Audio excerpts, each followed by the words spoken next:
അപ്പോൾ പനിയൊക്കെ കഴിഞ്ഞ് വീണ്ടും തിരിച്ചെത്തിയിരിക്കുകയാണ്. അപ്പോൾ രാവിലെ ഇന്ന് ദോശയാണ്.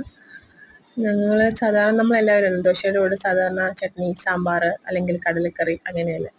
ഞങ്ങളിവിടെ കൂടുതലും ചിക്കൻ കറി, ബീഫ് കറി ഇങ്ങനെയൊക്കെ ഉണ്ടാക്കുന്നത്. അപ്പം ഇന്ന് രാവിലെ ചിക്കൻ കറിയായിരുന്നു. അപ്പം അതുകൊണ്ട് തന്നെ ദോശയും ചിക്കൻ കറിയാണ് രാവിലെ കഴിക്കാനായിട്ട്.